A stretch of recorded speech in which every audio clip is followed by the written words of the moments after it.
నమస్తే, నా పేరు తేజస్విని. బీసీఎన్ న్యూస్ కి స్వాగతం. ముందుగా ముఖ్యాంశాలు.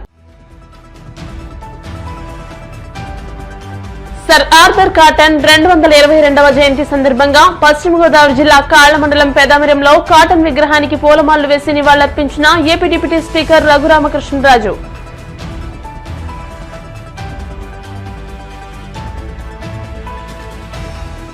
జమ్మూ కశ్మీర్లోని పహల్గాంలో జరిగిన ఉగ్రవాదుల దాడి యావత్ దేశాన్ని కదిలించిందని తెలిపిన ఆంధ్రప్రదేశ్ ఉప ముఖ్యమంత్రి పవన్ కళ్యాణ్.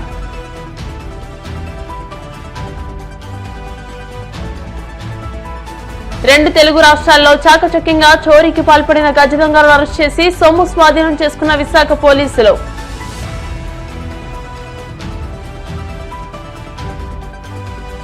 మాడపల్లి వెంకన్నాలయంలో ప్రత్యేక పూజలు, మంగళ వాయిద్యాల నడుమ శ్రీ స్వామి అమ్మవార్లకు మేలుకొలుపు సేవ, ఐశ్వర్యలక్ష్మి హోమం. సర్ ఆర్థర్ కాటన్ 222వ జయంతి సందర్భంగా పశ్చిమ గోదావరి జిల్లా కాళ్ల మండలం పెదామిరంలో AP deputy speaker Raghu Rama Krishna Raju Sir Arthur Cotton విగ్రహానికి పూలమాలలు వేసి నివాళులర్పించారు. ఈ రోజుకి ఉభయ గోదావరి జిల్లాలో ఎక్కడ చూసినా కాటన్ గారి విగ్రహాలు ఇంకా ప్రతిష్ఠిస్తూనే ఉన్నారని ఆయన అన్నారు. బ్రిటిష్ వారిని తరిమి కొట్టిన సీతారామరాజును ఎంతగా ప్రేమించారో మనకి మంచి చేసిన సర్ ఆర్థర్ కాటన్ ను కూడా అంతే గౌరవించడం గోదావరి జిల్లాల వారి గొప్ప లక్షణమని అన్నారు. బ్రిటిష్ వాళ్లు ఆయనను ఎలా గుర్తుపెట్టుకున్నారో నాకు తెలియదు గాని మన జిల్లాలో సర్ ఆర్థర్ కాటన్ ని పూజనీయుడిగానే చూస్తారని రఘురామకృష్ణరాజు అన్నారు. ఈ రోజు సర్ ఆర్థర్ కాటన్ గారి 222వ జయంతి. ఆయన ధవళేశ్వరం బ్యారేజ్, అంతకు మునుపు ప్రకాశం బ్యారేజ్ కూడా ఆయన ఉన్నప్పుడే, తర్వాత మనం దానికి ప్రకాశం బ్యారేజ్ అని పేరు పెట్టుకున్నాం. ఆ బ్యారేజీలు రెండు కూడా ఆయనే. ఉభయ గోదావరి జిల్లాల్లో మొత్తం కెనాల్ నెట్వర్క్ కానీ డ్రైనేజ్ నెట్వర్క్ కానీ ఆ రోజుల్లో అంతా ఆయన గుర్రం మీద తిరిగి స్లోపులన్నీ చూసి ప్లాన్ చేసింది.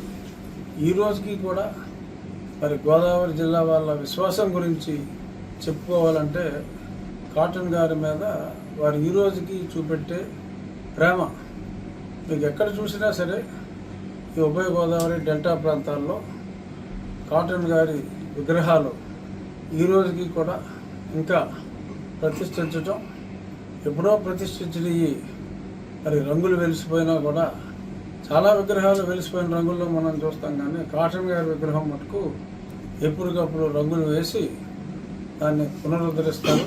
అంతటి గౌరవభావం సర్ ఆర్థర్ కాటన్. ఆయన బ్రిటిషరే కావచ్చు, బ్రిటిషర్ని తరిమి కొట్టిన సీతారామరాజుని ఎంతగా ప్రేమిస్తారో సర్ ఆర్థర్ కాటన్ను కూడా మనకి మంచి చేసిన వాళ్ళని గౌరవించడం గోదావరి జిల్లా వల్ల ఉన్న గొప్ప లక్షణం.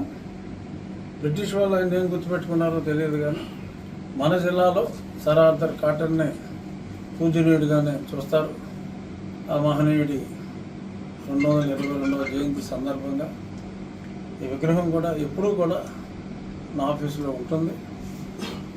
గోదావరి జిల్లా వాసిగా ఈ నీటి సంఘాలు ఇవన్నీ కూడా మళ్ళీ 5 ఏళ్ళ తర్వాత పునరుద్ధరించబడిన తర్వాత యుద్ధ ప్రాతిపదికన అవన్నీ రిపేర్లు చేపట్టాం. కానీ 150 సంవత్సరాల క్రితం కాటన్ గారు ఎంతో విషయంతో మరి కాలువ గట్లు, డ్రైనేజ్ గట్లు ఆ రోజుల్లో బుల్డోజర్లు లేని రోజుల్లో మరి రిపేర్ల కోసం పెద్ద గట్లు ఉండాలి అని చెప్పి చేస్తే కుంచిత స్వభావంతో మరి ఈరోజు చాలామంది ఆ గట్లని ఆక్రమించుకోవడం దురదృష్టం. మళ్ళీ రాబోయే ఈ నెల 15 రోజుల తర్వాత ఉండి నియోజకవర్గంలో మా నీటి సంఘాల అధ్యక్షులు, డీసీ అందరి సహకారంతో ఆ రోజుల్లో కాటన్ గారు ఎటువంటి కాలువ గట్లని ఊహించారో, డిజైన్ చేశారో అవన్నీ తిరిగి అదే స్థాయికి తీసుకొస్తామని చెప్పి కాటన్ గారి జయంతి సందర్భంగా మేము ప్రతిజ్ఞ చేస్తూ పునరంకితం అవుతున్నాం. ఖచ్చితంగా కాలువ గట్ల మీద కానీ డ్రైనేజ్ గట్ల మీద కానీ ఉన్న ఆక్రమణలన్నీ, అది ఇల్లు కావచ్చు, చాలామంది గొడవలు కట్టుకున్నారు, ఇంకొంతమంది ట్రాన్స్ఫార్మర్లు వేశారు, అన్నీ కూడా పెద్ద పొక్లైనర్ వెళ్ళటానికి వీలుగా ఆక్రమణలన్నీ కూడా తొలగించడం జరుగుతుందని చెప్పి కాటన్ గారి సాక్షిగా ప్రమాణం చేసి చెప్తున్నాం. ఎవరు అడ్డు వచ్చినా సరే ఊరుకునేది లేదు. కాటన్ గారి ఆకాంక్ష నెరవేరుస్తుంది. జమ్మూ కాశ్మీర్లోని పహల్గాంలో జరిగిన ఉగ్రవాదుల దాడి యావత్ దేశాన్ని కదిలించిందని ఆంధ్రప్రదేశ్ ఉప ముఖ్యమంత్రి పవన్ కళ్యాణ్ తెలియజేశారు. జాతీయ భద్రత కోసం జనసేన ఆధ్వర్యంలో సర్వమత ప్రార్థనలు చేస్తున్నామని అన్నారు.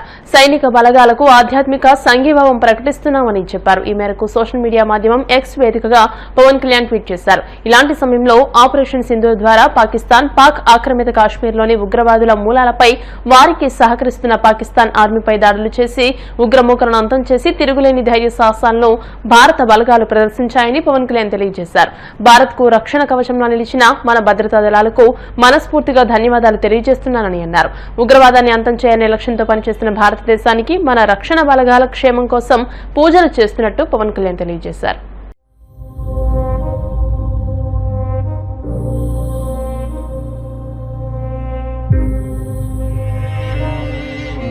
Now the time has come to take quite a stern action.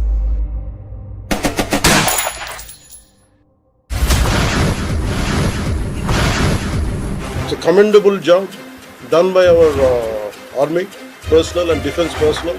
We have to appreciate them. We'll stand by them under the leadership of Honorable Prime Minister Modi ji. We will stand by you, sir. Whatever you have taken, whatever decision, bold action, bold decision you take, we're going to stand by you. We are with you.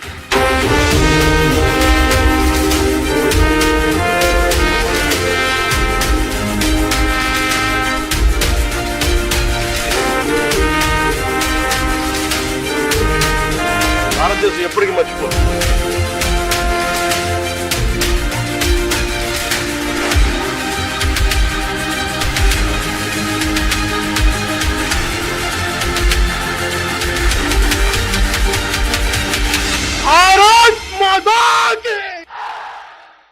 రెండు తెలుగు రాష్ట్రాల్లో చోరీలకు పాల్పడిన గజ దొంగలను విశాఖ పోలీసులు arrest చేశారు. వారి నుంచి దొంగ సొత్తును స్వాధీనం చేసుకున్నారు. గత కొంతకాలంగా పోలీసులకు సవాల్ చేస్తూ చాకచక్యంగా చోరీలకు పాల్పడుతున్నట్టు గుర్తించిన పోలీసులు గట్టి నిఘా పెట్టారు. ఈ క్రమంలో భారీ చోరీ కేసును ఛేదించి గజ దొంగలను అరెస్ట్ చేసినట్లుగా క్రైమ్ ఏసీపీ మోహన్ రావు తెలియజేశారు.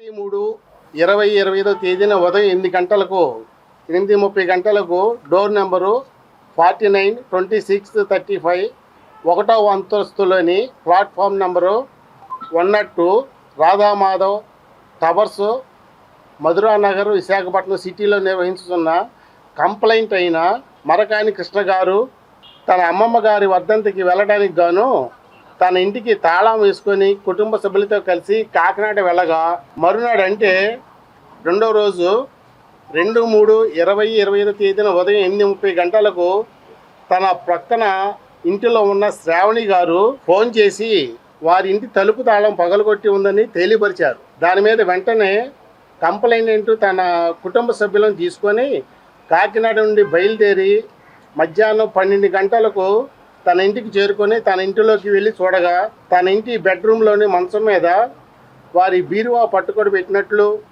మరియు బీరువా తలుపు పగలగొట్టి ఉందని తన బీరువా నందు ఉంచిన బంగారు ఆభరణాలు సుమారు 23 తులాలు 1 lakh నగదు మొత్తం 6,75,000 రూపాయలు విలువైనవి కనిపించకుండా పోయినాయని మరియు సదరు బంగారము మరియు డబ్బులు ఎవరో గుర్తు తెలియని నేరస్తులు తన ఇంటిలోకి తలుపు తాళం పగలగొట్టి ప్రవేశించి దొంగిలించారని ద్వారకా క్రైమ్ పోలీస్ స్టేషన్ నందు ఫిర్యాదు చేశారు. డీసీపీ క్రైమ్ శ్రీ లతామాధురి గారు అలాగే నేను ఏసీపీ క్రైమ్ శ్రీ లక్ష్మణరావు గారు ఆదేశాల మేరకు Dwaraka crime sub division inspector Shri V Chakradhara Rao గారి ఆధ్వర్యంలో Dwaraka crime SI Raju, Dwaraka sub division crime సిబ్బంది అయిన ASI D Kishore Babu, constables V Appalanaidu, NA Raju, N Appalaraju, K Augustine, N Jagat కిరణ్లు బృందాలుగా విడిపోయి దర్యాప్తు ప్రారంభించడం జరిగింది. దర్యాప్తులో భాగంగా ఫింగర్ ప్రింట్స్ విభాగము వారు నేరస్తులు కొన్ని వేలిముద్రలను సేకరించి నేరస్తుల పరిసర ప్రాంతాల చుట్టుప్రక్కల ఉన్న సీసీ కెమెరాలు పరిశీలించి చూడగా జరిగిన 2 రోజుల తర్వాత ఫింగర్ ప్రింట్ బ్యూరో వారు కోనసీమ తిరుమలగా వర్ధిల్లుతున్న వాడపల్లి శ్రీ వెంకటేశ్వర స్వామి ఆలయంలో శుక్రవారం ప్రత్యేక పూజలు వైభవంగా నిర్వహించారు. మంగళ వాయిద్య నడుమ శ్రీ స్వామి అమ్మవార్లకు మేలుకొలుపు సేవను నిర్వహించిన అనంతరం ఐశ్వర్యలక్ష్మి హోమాన్ని జరిపించారు. అర్చకులు శ్రీ స్వామి అమ్మవార్ల వసంత మండపంలో అష్టోత్తర పూజలు నిర్వహించగా ప్రత్యేక అలంకరణలో ఉన్న స్వామిని దర్శించుకుని భక్తులు తరించిపోయారు.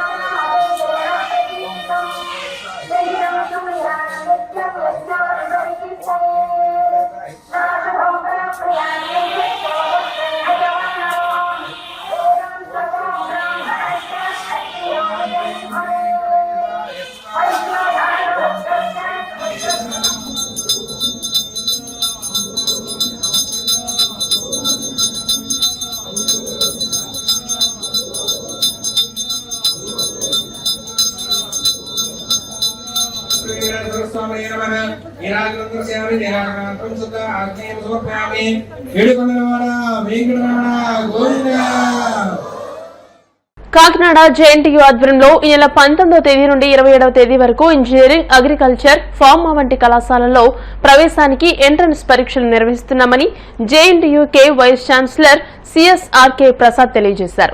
యూనివర్సిటీలో ఏర్పాటు చేసిన మీడియా సమావేశంలో ఎంసెట్ కన్వీనర్ సుబ్బారావుతో కలిసి మాట్లాడుతూ ఈ నెల 19, 20 తేదీల్లో ఉదయం 9 గంటల నుండి మధ్యాహ్నం 12 గంటల వరకు, మధ్యాహ్నం 2 గంటల నుండి సాయంత్రం 5 గంటల వరకు అగ్రికల్చర్, ఫార్మాస్యూటికల్ విద్యార్థులకు, 21 నుండి 27 వరకు ఇంజనీరింగ్ విద్యార్థులకు ఈ పరీక్షలు నిర్వహిస్తామని, రాష్ట్ర వ్యాప్తంగా 145 కేంద్రాల్లో, తెలంగాణలోని హైదరాబాద్ లో 2 కేంద్రాలు ఏర్పాటు చేస్తామని, ఈ పరీక్షలకు మొత్తం 3,62,418 మందికి పైగా విద్యార్థులు హాజరవుతారని, ఈ పరీక్షలకు సంబంధించిన హాల్ టికెట్లను ఈ నెల 12వ తేదీ నుండి డౌన్లోడ్ చేసుకోవడానికి అందుబాటులో ఉంచామని తెలియజేశారు.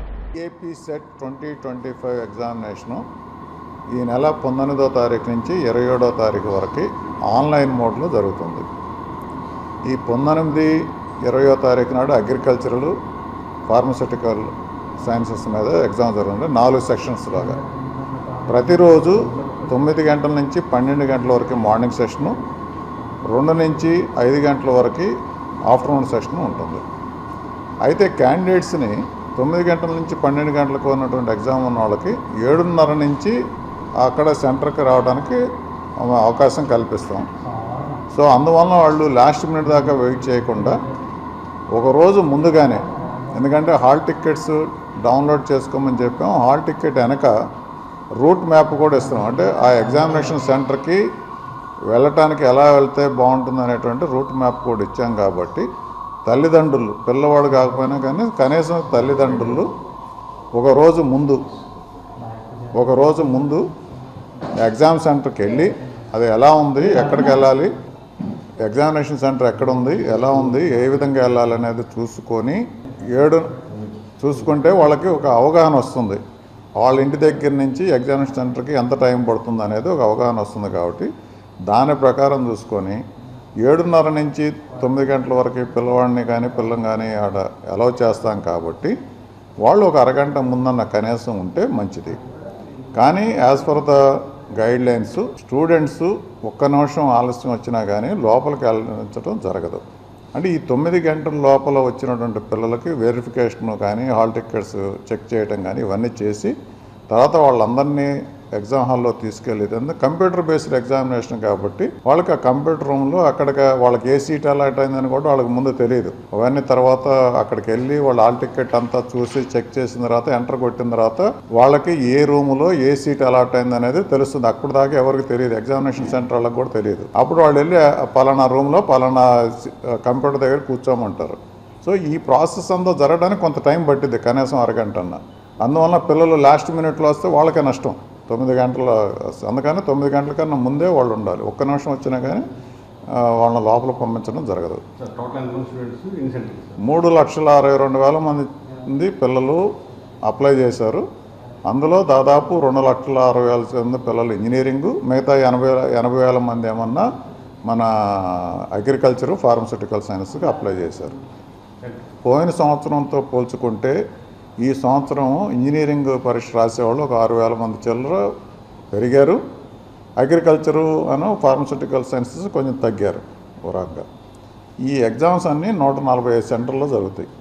అంటే దాదాపు అగ్రికల్చరు ఫార్మస్యూటికల్ అయితే 4 సెషన్స్, ఇంజనీరింగ్ అయితే 10 సెషన్స్.